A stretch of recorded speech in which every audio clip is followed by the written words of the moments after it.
Nice to meet you, Carl. Cara, whoever's running this, make sure we bring Carl into the inner circle, to talk with today too. But there are a lot of other great people who've joined us. Look, it's 11 a.m. Hi, everybody. I'm Steve Clemons. I'm editor at large of National Interest, and I'm the CEO of Widehall. And we some time ago began doing these online virtual meetings, bringing some of the most important voices from around the world who are focusing on the critical mining, critical minerals, and critical mining stress points around the world today. And my good friends at Draslovka helped support this, and I want to say hello to them because one of my people, Peter Poodle, put him on the screen. Peter, well, that's Pavel. That's the wrong guy. He's the CEO, but put Peter on.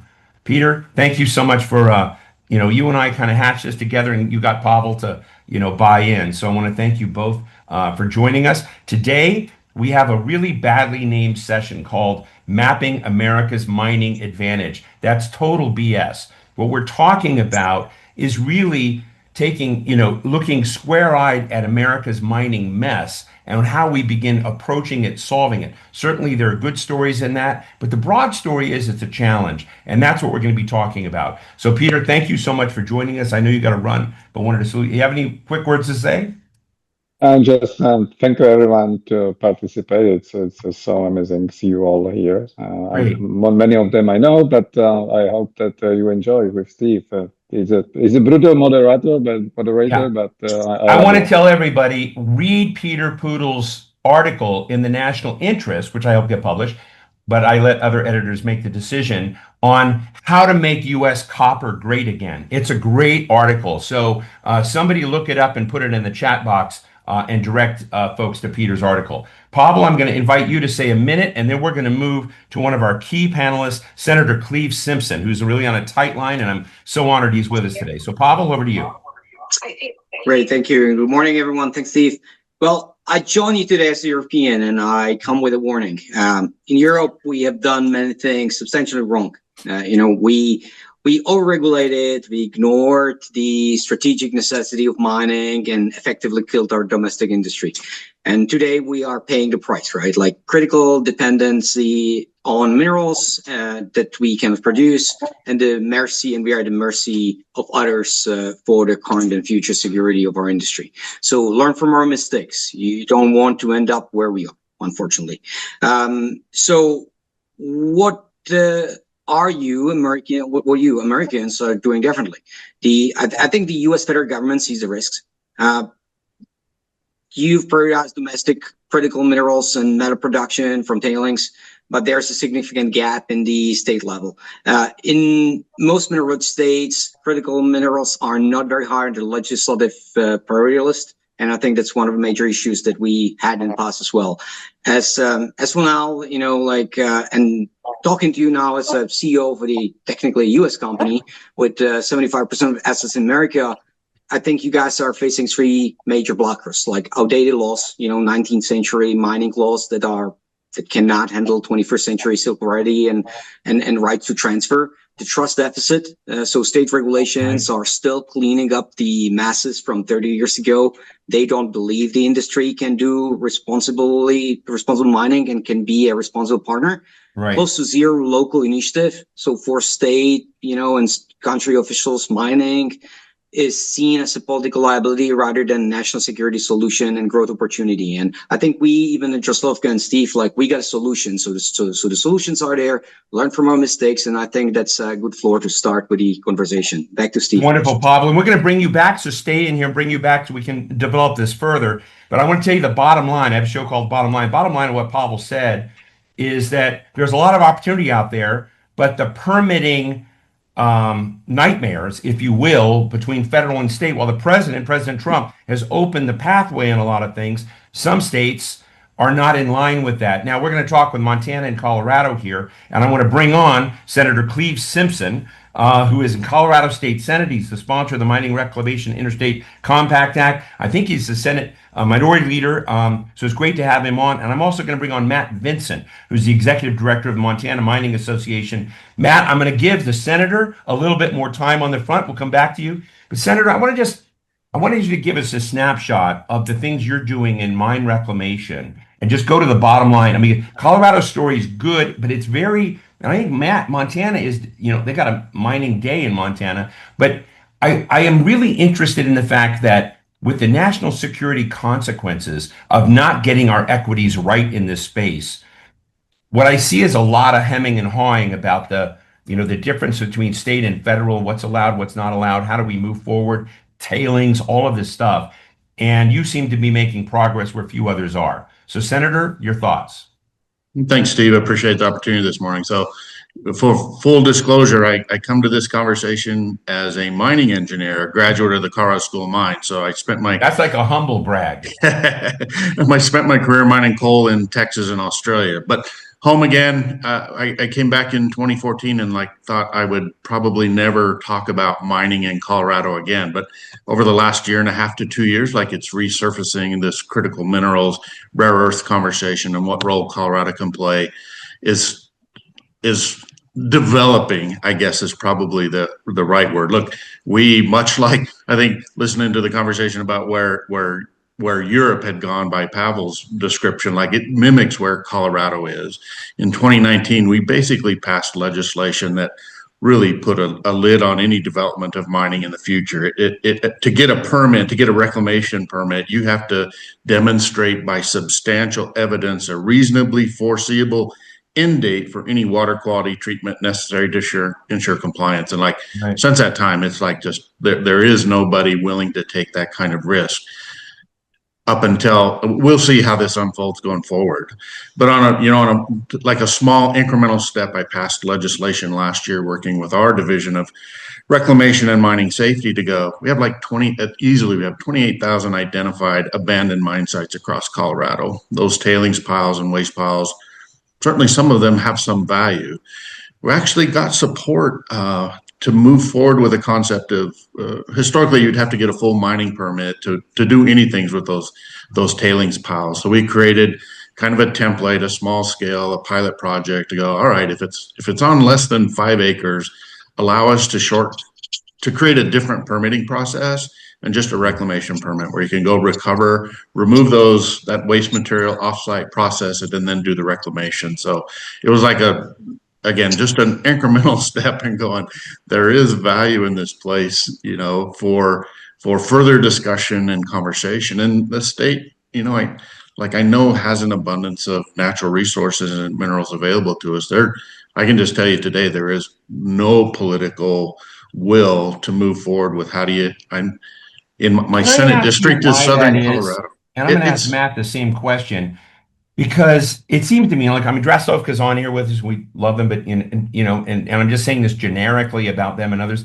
Technology has changed so significantly that the glycine leaching process, others of looking at how you extract some of the trapped ores and whatnot in tailings. And believe me, folks, I didn't know how to say that sentence a year ago, but it matters, And I think when you kind of look at what you can do in highly environmentally neutral, sustainable ways, as technology has moved beyond people's paradigms of what they see as environmentally damaging or toxic water runoff or things like this. So I'm wondering, Senator, is there awareness in the legislation you've been done that takes account of some of these big technology leaps that have allowed us to kind of go into tailings in a much healthier way than we would have a decade ago?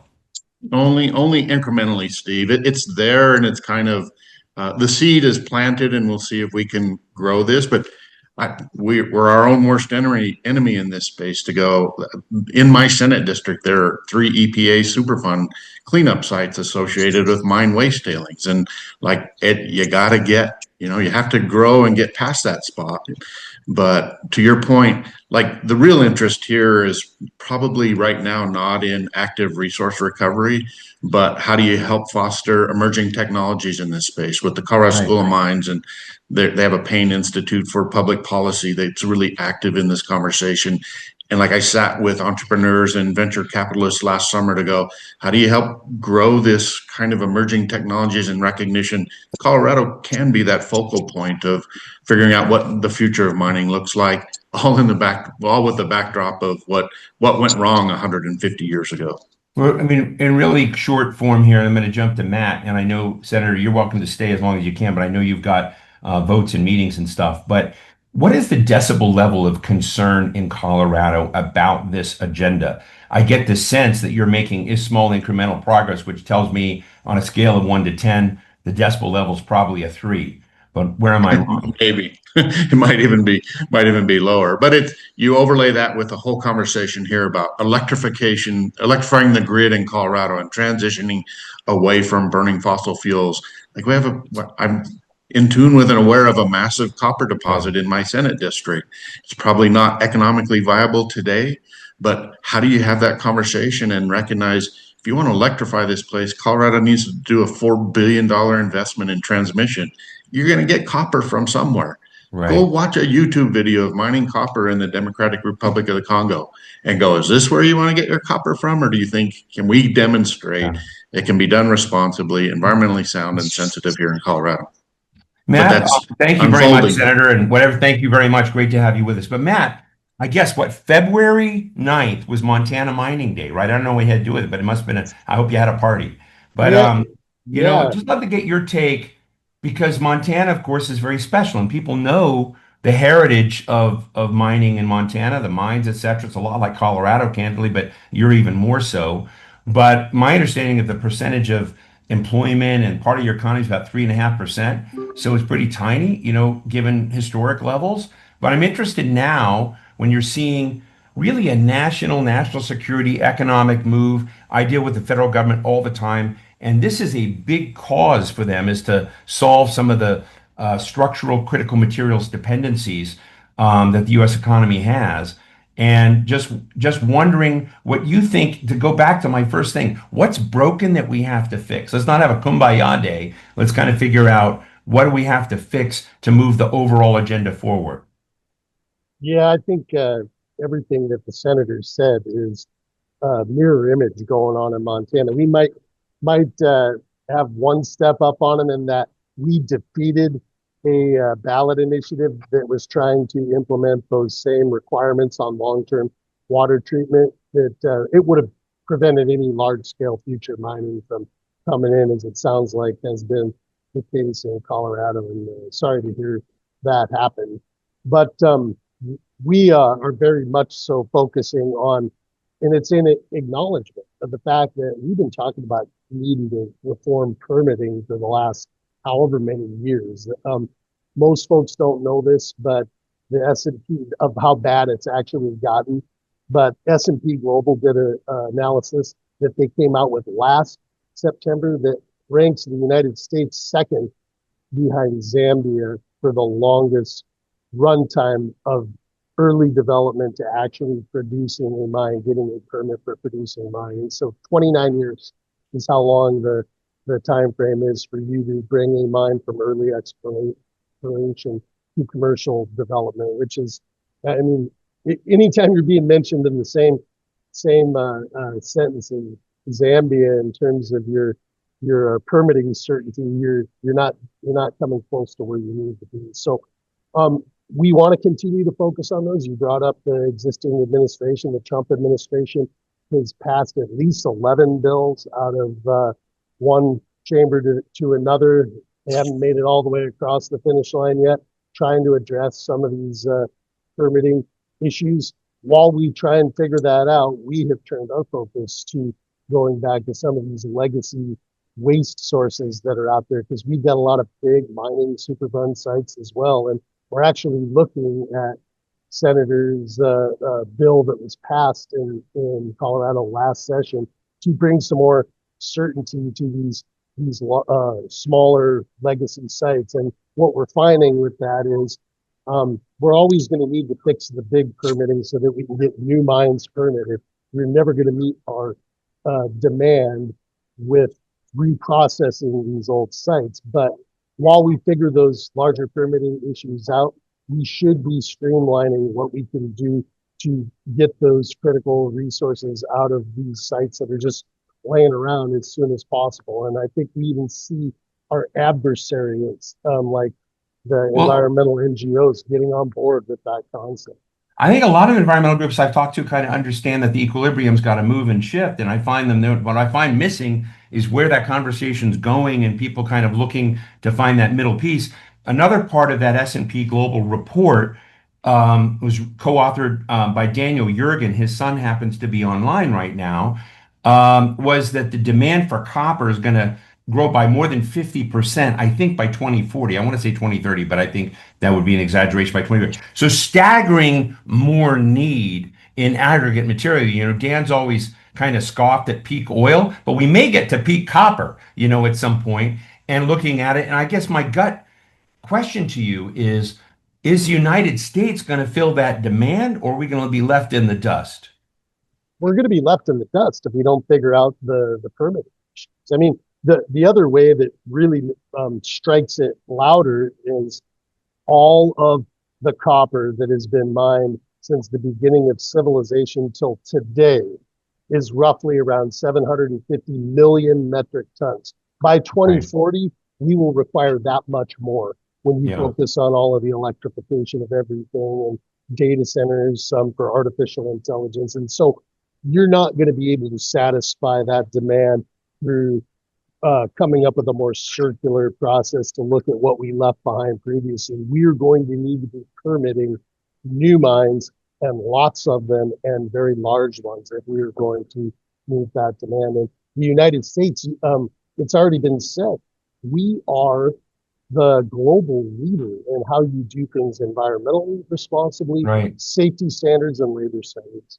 So let me ask you before, Matt, I'm about to bring on my friend Kristi Rogers, who's a co-founder of PRISM, which is a nonprofit, looks at global supply chain, critical materials, and John Sclodnick, if I'm pronouncing John's name correctly, who's the CEO and director of Nevada King Gold Corporation. We're going to do this.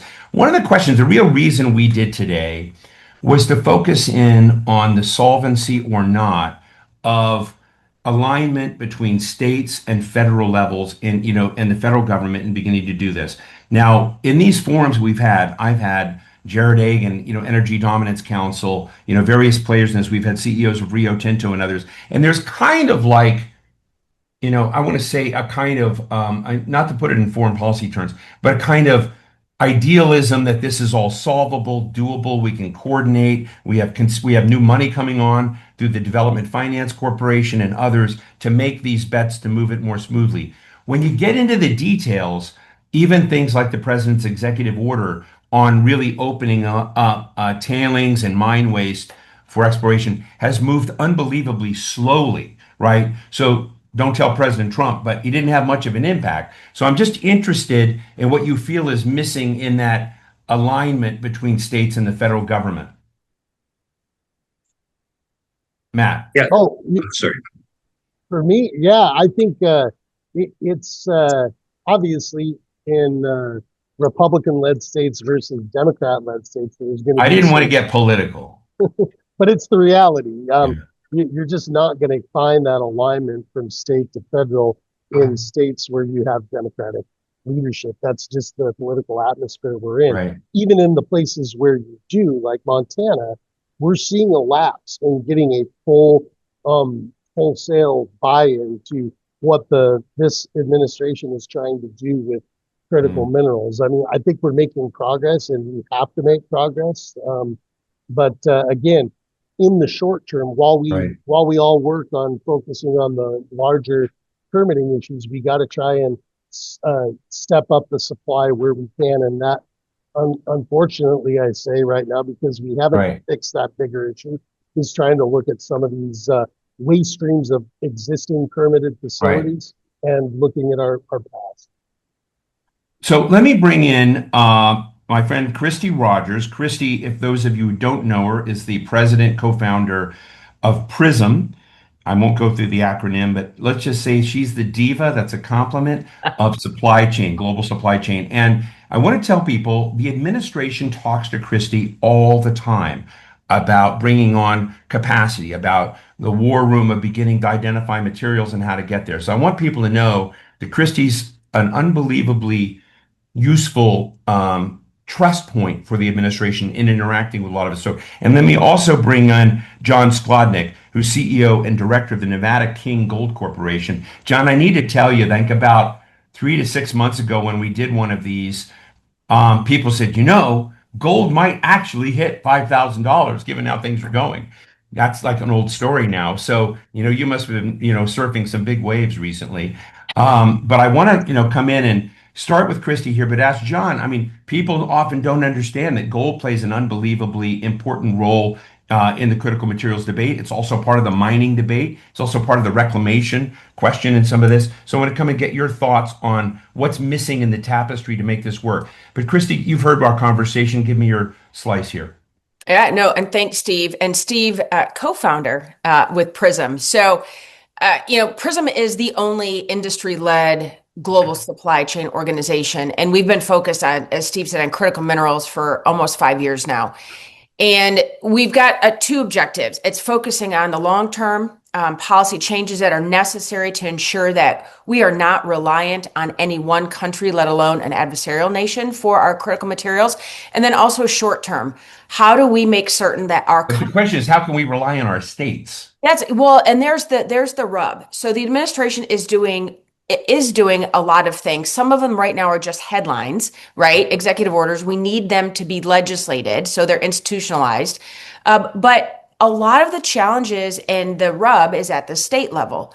And is it political? I mean, that's my question. Steve, like you, and you accurately pointed it out, there are a lot of environmental groups that are saying, look, we understand that mining of today is not mining as it was, 100 years ago. It's cleaner, there's new technology, and we also have tailing sites that need to be cleaned up. So my question is, from where's the opposition originating? How can we target the opposition that are the roadblocks for cleaning up sites, for new mines, for permitting, and for pulling out and extracting some rare earths from these tailings? I'm very confused. Aside from the fact that it's the Republicans versus the Democrats, and in Democrat states, they're just not willing to pass it. It's got to be deeper than that, and I would love to target it. John, thank you, Kristi. John, thank you for joining us. And I want to mention Nevada King, recently bought Atlantic Gold Mine project in 2018. You've got a big footprint in this place around the country. And so you're on the front line of stuff that we're just talking about. I mean, you're feeling it and experiencing it. And I think our purpose today, me in Washington, is look at what we need to do to better align, better inform, better educate, better move on alignment between state and federal projects, state and federal alignment around projects. But your thoughts, John? Yeah, thanks, Steve. I mean, for our experience, and cool backdrop, by the way, cool backdrop. Thanks. Yeah, I got to credit our team. This was not me that put this together, but yeah, thanks. And nailed my last name as well. So thank you for that also. Great.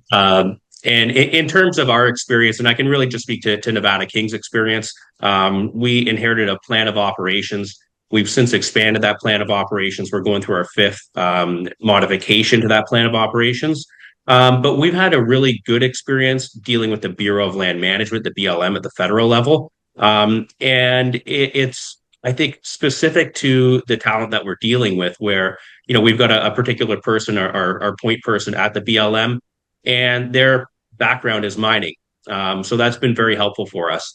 At the state level, it's been a little bit more challenging, but it's not due to any sort of resistance. It's more due to capacity and staffing constraints, I think. And so, there's 270 ongoing plan of operations that are active in the state.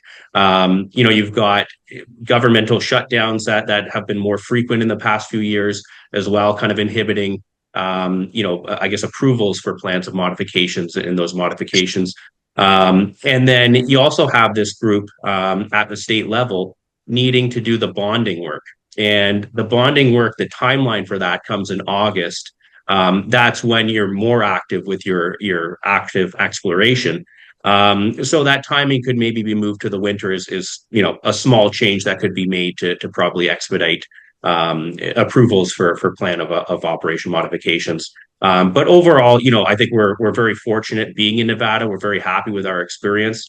And it's about, fostering these working relationships with the groups. But in our experience, if you got more of a mining background, obviously very cognizant of the environmental impacts, but it's been beneficial. If it's more of environmental background for the person that you're dealing with, it's less kind of cognizant of the rapid timelines that we have. If we're finding good gold mineralization in a certain area of the property, suddenly we're going to want to pivot and approve this area to start drilling that.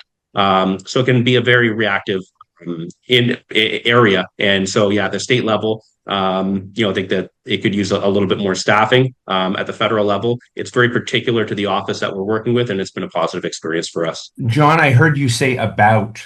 Uh-huh. Are you Canadian? I am Canadian.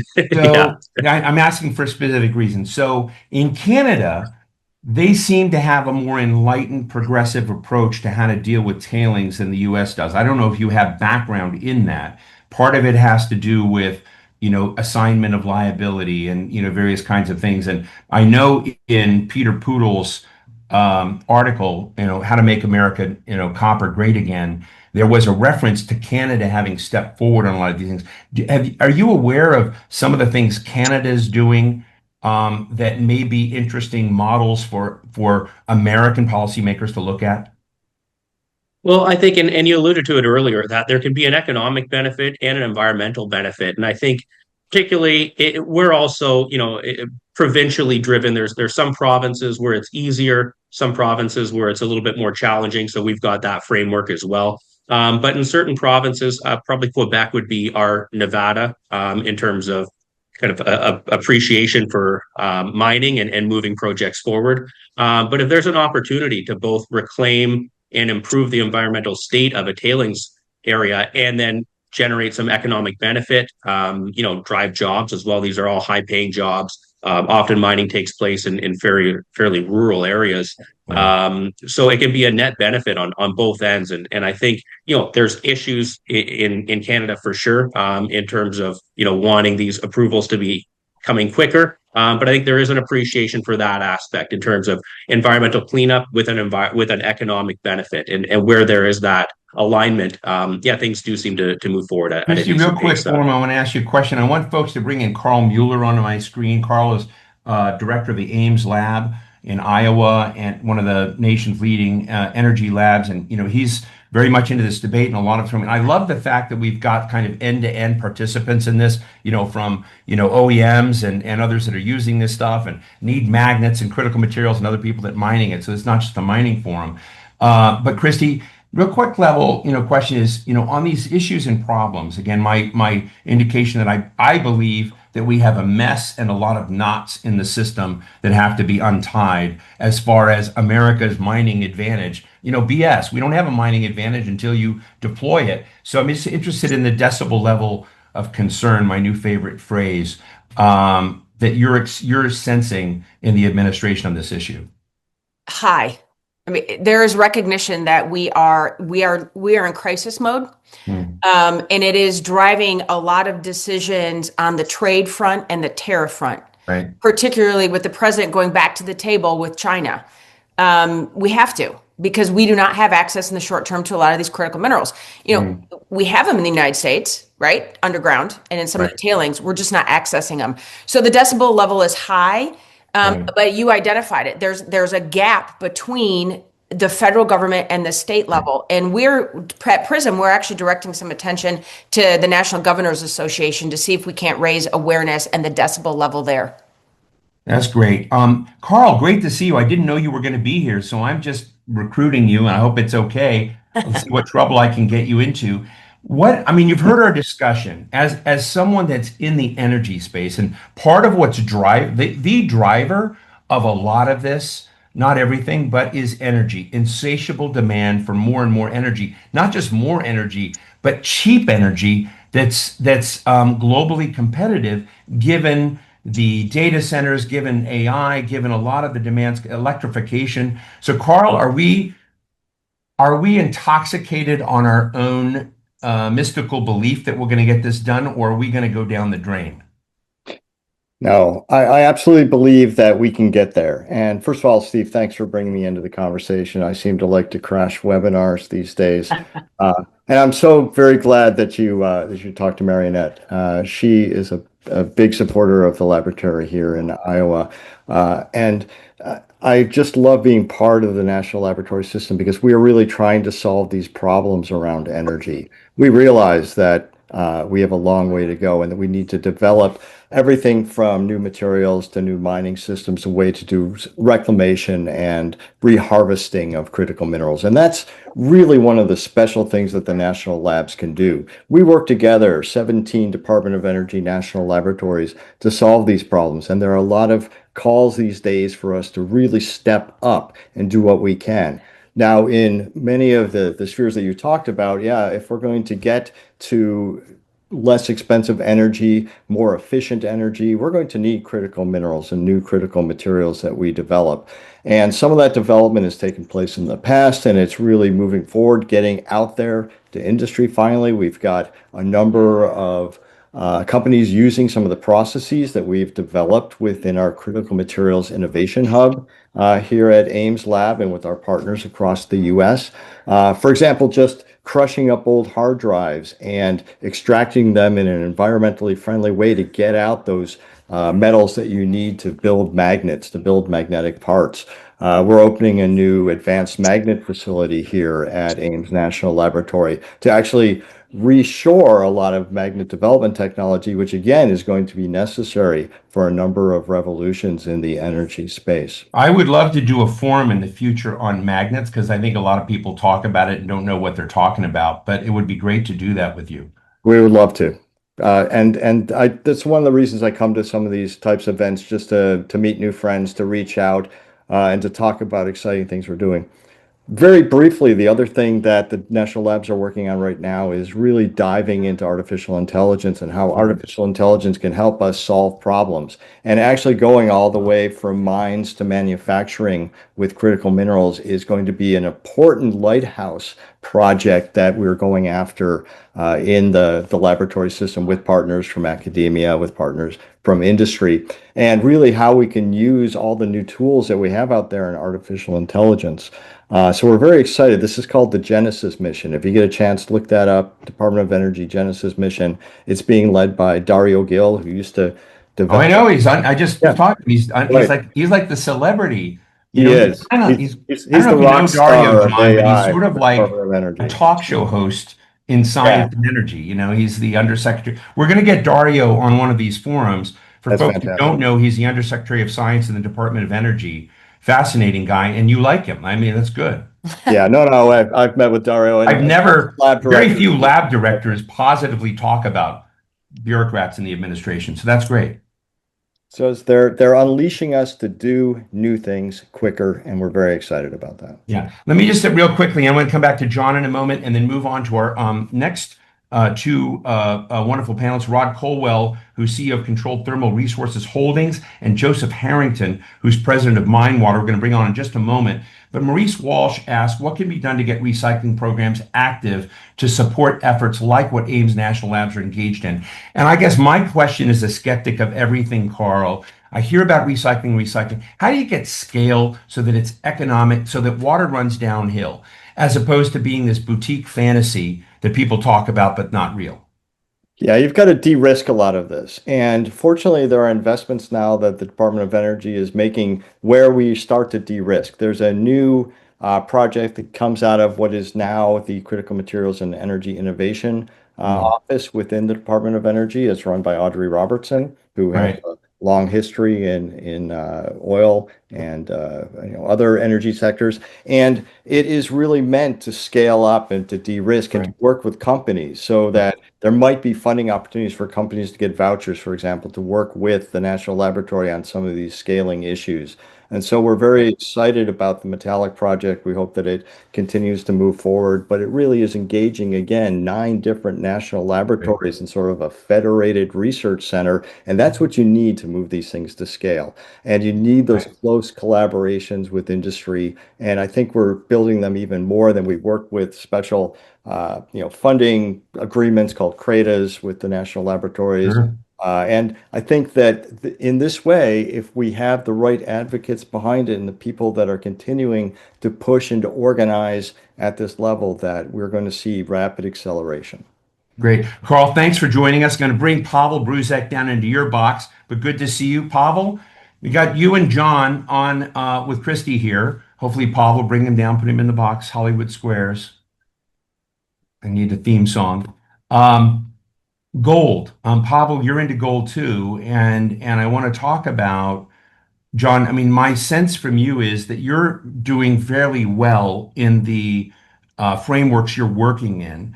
I guess what I want to ask you both is, given what we see in terms of the increasing real demand out there, and we're focused really on the United States a little bit today, but we can talk globally. I'd just be interested in there are 2 or 3 things that each of you would recommend that we need to think a lot more about in terms of getting right, in the permitting field, in the exploration field, in the talking with environmentalists field. What would you be recommending, John? Yeah, and just to go back to your point earlier about $5,000 gold, like I remember Rob McEwen, who's a big personality in the gold mining industry, talked about $5,000 gold, only 5 years ago, and it was kind of laughed at. Now here we are, and feels like it's going higher from here. So pretty incredible. But in terms of the permitting, I think a lot of that, we're quite comfortable. I think in Nevada, I can just speak to Nevada specifically, but I think there's been a lot of progress. My background is equity research, covering a number of different projects, US-based projects in Idaho. And I remember, covering these things for, almost a decade and just getting frustrated with the permitting story. Like, covering these stocks, this is not an exciting story. You want to be talking about big discoveries, drill results, and the stories got hung up on permitting timelines. And now these projects are moving forward. It's been great to see. The Fast 41, I think, has been just wonderful for the industry. If you've got a US-based project with an EIS approval through NEPA, and you've got a $200 million investment, which, on the scale of gold mining at a commercial scale is actually relatively low. You can get on that Fast 41 fast track, and it's just been great to see. We've had projects that have been hung up for a long time, finally moving forward. For our experience in Nevada, there's a few environmental things, I think, particularly with endangered species that may or may not be on a property. I know there's, common talk of you don't want sage grouse on your property, ocelots and different wildlife that are, kind of ruffle the feathers of environmental groups for pardon the pun there. But yeah, I think that's one of the biggest things is being sensitive to that and having, clear boundaries around that. But, that's been clearly identified to us in our project, and here are the areas you go, here are the areas to stay away from. So in terms of improvement, really delineating that and making sure that it's clear and not getting surprises. The last thing investors and companies want is to get surprised or blindsided. But I think that there has been progress. But those would be the areas, would be staffing Let levels. me give half a minute each to Kristi and Pavel before we move on.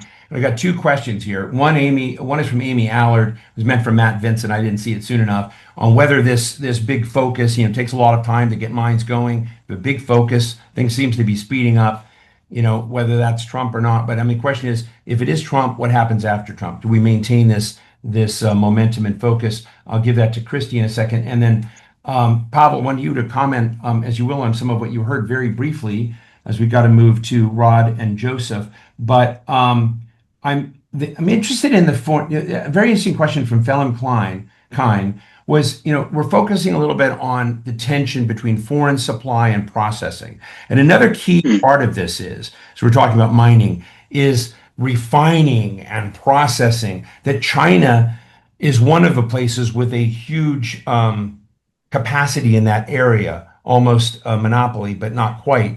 But it raises the questions of how we deal with the international side of that in a smart way. So 1 minute, Kristi. Yeah, I mean, I think it's important that Congress act and to legislate some of these executive orders that Trump has signed. And so it's House and the Senate needs to legislate, enact these executive orders into law, so it's not easily overturned by the next administration. So that's number one. Number two, industry has eyes wide open, and they're focused, they're pivoting, they're moving their supply chains, and they're modernizing them. That's going to actually cement some of these changes, but more needs to happen. Pavel. Yeah, well, I think first one of 3 things that I think can be done better. So modernize the law, to allow the processing and reprocessing of tailings without the legal nightmares and make it easier to open up new mines. Second, I would say earn back the trust of the water boards and legal regulators by providing water circular mining that actually leaves the land in a similar condition as it was found, and that depleting and deploying the modern technologies. We with all that we can increase profitability while ticking the environmental and sustainability and social responsibility boxes at the same time as the icing on the cake.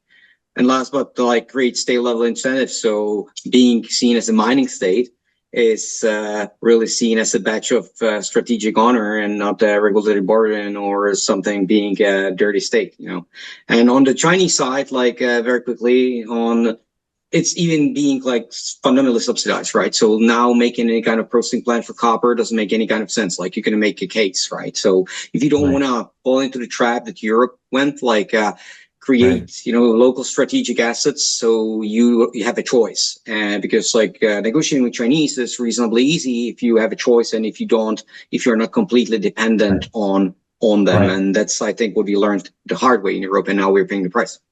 Right. Well, thank you. I want to thank you. Let's clear the screen. I want to bring in Matt Vincent for 30 seconds. He's about to take off. He just wrote something. I wanted to say it publicly. Matt.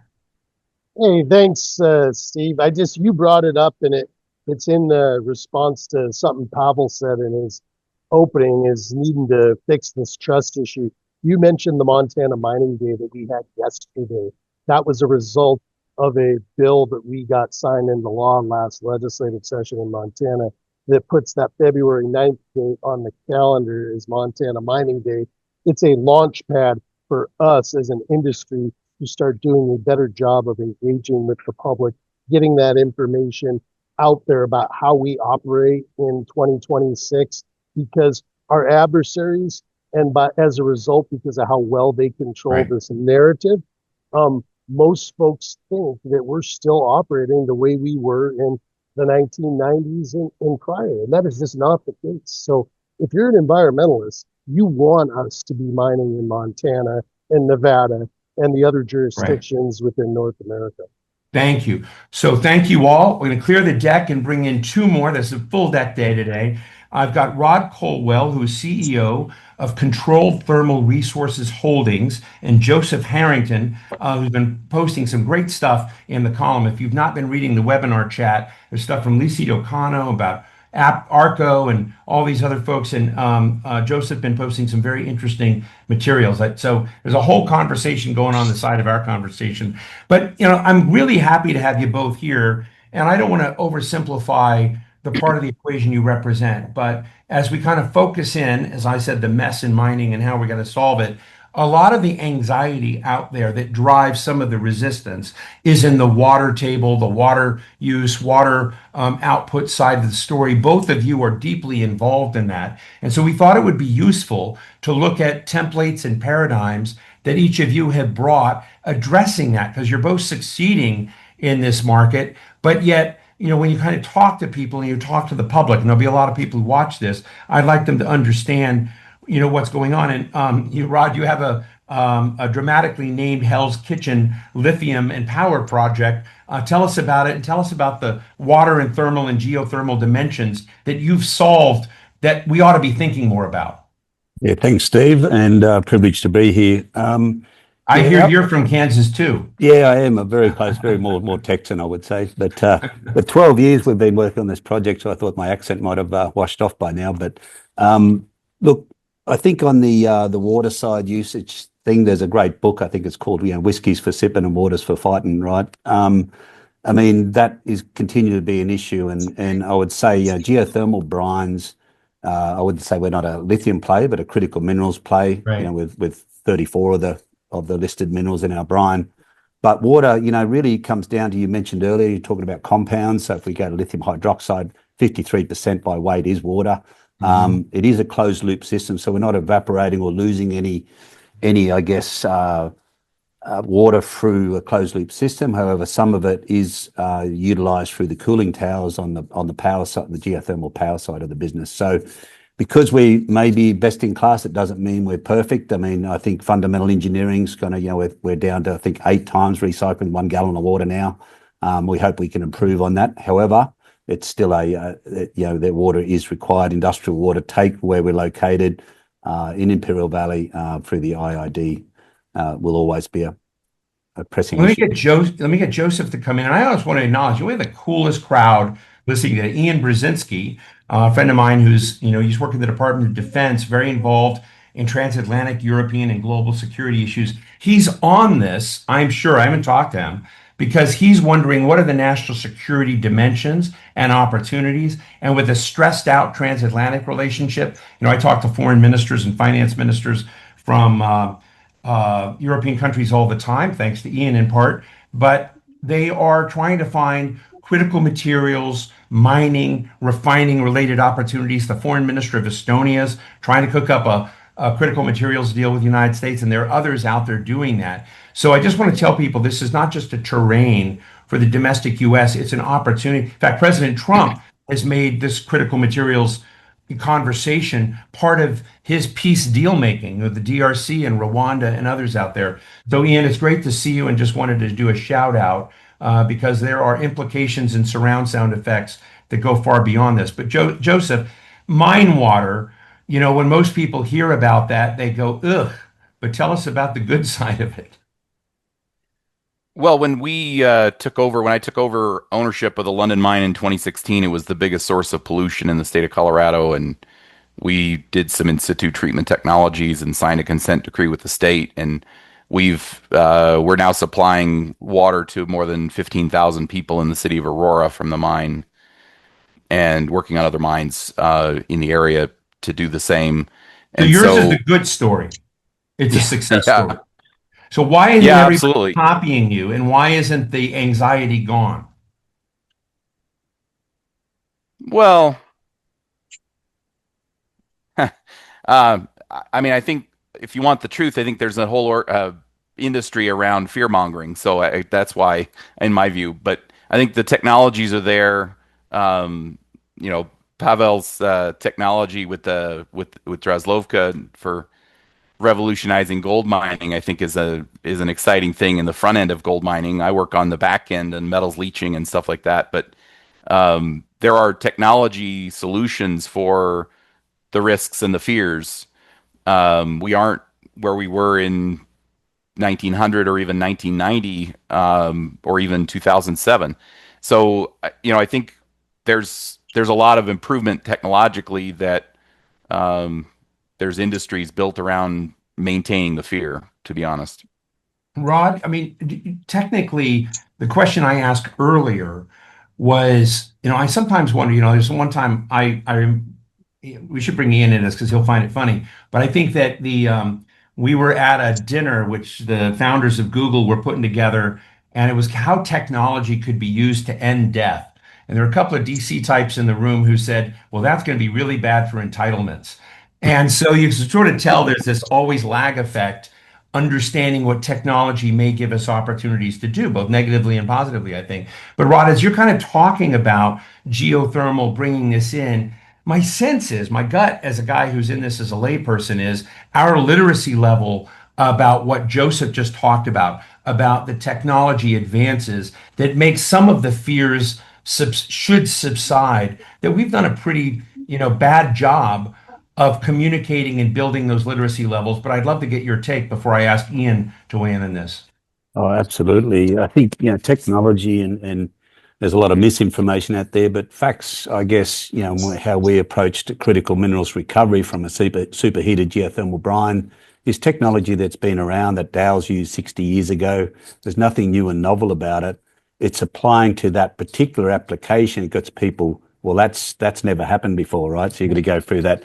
You get the bank's engineers and people on board that way. So I would say, cause and effect. Applying certain technologies, is it robust enough to operate in high temperatures? Is it economically viable? Because we're clean and green doesn't mean we still have to be competitive in the world of critical minerals. So look, from our take, we work closely with Coke and Aquatech and very credible partners. on validation, single process flow sheet guarantees, et cetera, and not sort of going too far out on the edge where we'll accept new technologies. But I think, collaboratively looking at technology to only recover minerals, but also working with other counterparts in the US to be able to take those critical minerals to compounds. And that's just connecting the dots, to be honest. Ian, I've invited you in. I had no idea you were going to be here today. But underlying all of this is the pressure cooker of competition geopolitically. And somebody was asking, in one of the questions that have gone streaming by about the geopolitical stress points. And as we're advancing AI and we're advancing the need for more and more power and electrification, competition with China and others, et cetera. I love the fact that you're here, but you also think smartly about what are the equities we need to get right by way of this. So, I'm going to ask you, what do you need? What did you come here to hear in terms of thinking about the critical materials dimensions of national security, which I know you're working on?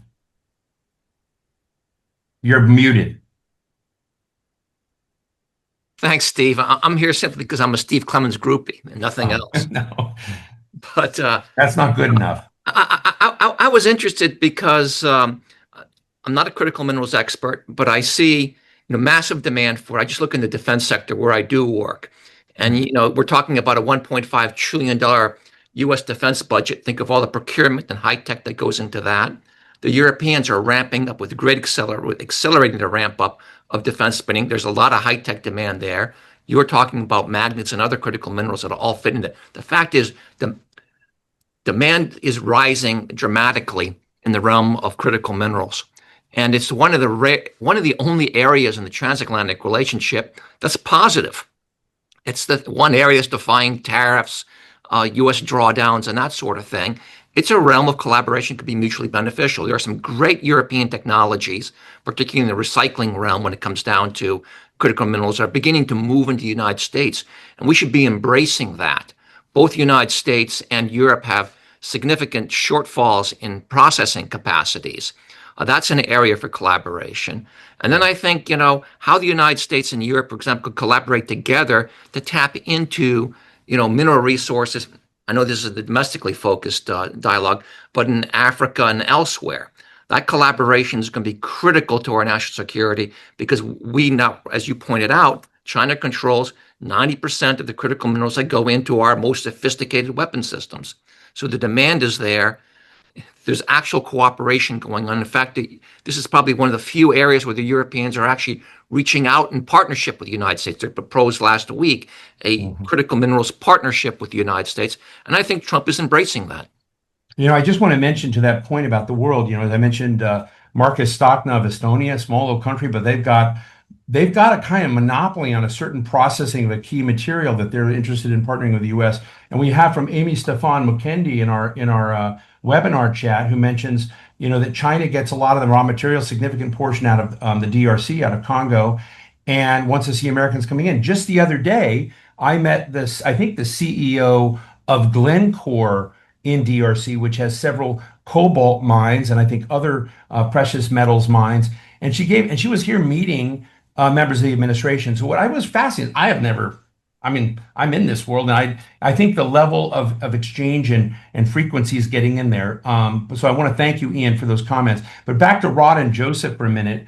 What I'm interested in these things, we had just somebody, Amy Allard just writes, this is such an interesting topic. Presenters are loaded with information. We hope you circulate a video of this presentation because I can't write fast enough. Agree, Amy, and thank you. What I care about are replicable lessons, replicable practices that matter. Now, I know you're both in private companies and you hope that when they're replicating you're getting a piece of the action, right? But I'm interested in there is what we need to do to create better replicable templates so that this is about states, US states that are not aligned with the federal ambition or might be able to kind of look at their own part in this story. If Estonia can be part of the story, Delaware can be, or Rhode. I just began looking at the fact that there are these unacknowledged opportunities to change the vector of America being kind of largely passive in this process to becoming having much more agency, and that's going to require states. So just from both of you, any quick lessons on what you think is replicable in the water management part of this, which is a really key and under-discussed part of the concern about mining? Rod? Yeah, well, it's funny. There's two parts of replication. I think permitting and streamlining, replicable approach to that. So where we're located, we have a Lithium Valley specific plan now, so we actually can compete with Texas and other. Why is it called Hell's Kitchen? There was a bar and restaurant out there in 1908, and it was called Hell's Kitchen. So I think the original restaurant, before it got to Hell's Kitchen here in New York, I love that story. Geothermal, there's a field out there that's been operating for 45 plus years with our friends at Berkshire. But okay, replication is funny. We bought in Baker Hughes. I mean, practically replication for us is we'll develop 650 megawatts of power, which supports a lot of critical minerals production. Right. Baker brings in replication through pipes, pumps, and only what big oil and gas can bring into critical minerals, which is sort of unheard of to date. So on that, and I think just better efficiencies as we get down to the whatever the end compounds, there's always going to be use industrial water. I can't say there never will be. Like I said, we're best in class on a per gallon basis compared to evaporation and other methods, right. But we'll just have to continue to improve as we replicate. Joseph, your thoughts? Well, I really appreciate the opportunity to join this discussion. As far as replication and expansion of this, I do work a lot in mentoring people, and maybe it's not all completely altruistic, but I think it's critical that not only do we look for our companies to expand, but we look for the younger generation to help them understand where they need to go. And it may not benefit me personally, but it's going to benefit the world and benefit our industry to bring the younger generation to understand these things. And a lot of times the science we're talking about is early high school, but most communities, most people don't understand it until we talk about it. One of the things people were really up in arms at one of our mining projects we've been doing cleanup on is heavy metals in the water. We're talking about parts per trillion levels. And then we get talking to the community who lives in this small valley, and they all have septic tanks and they like this rural way of life. And we go out and test some samples, and everybody's drinking in their water aspartame and sucralose, which is evidence that somebody else's septic system's leaking. So, there's kind of basic things about people want to talk about. We don't want to see this growth, new roads, all this development, but yet you need clean water, and you need it for a very basic reason. And otherwise we have a 37-year lifespan instead of 77 or 87. So I think education is critical. It'd be great if we could get a piece of the action, but it's even more critical for our children and our grandchildren. So, are you guys ever in DC? All the time. My brother lives there. He's in the Trump administration. So we're going to throw a party for you when you're at a reception, kind of keep the conversation about mine water and geothermal going. I want to thank you both for joining us. Let me bring Pavel Brůžek on just with me if I can, folks. Although it seems like Joe likes Pavel. So, Joe, you guys kind of hang out together. It sounds like, it's nice when I hear somebody explaining to me your technologies, Pavel. But look, you've been my partner in these conversations for a long time. And I think the ambition here is to focus in on what we need to get better at doing. And would love to get your final take. First, just thank you for hosting today. And also mention that we're going to be at South by Southwest. For those of you who are out there and kind of spreading the message about some of the messages on this, we're going to do a program in March. And but any final thoughts, Pavel? I'm not going to be really quick because we are just like almost at the hour. So, but I think the discussion is like really filling me with hope, because it confirms that the U.S. has a choice in comparison to Europe, right? Like, still the choice is between like evolving your regulations or accept dependency, as we did in Europe.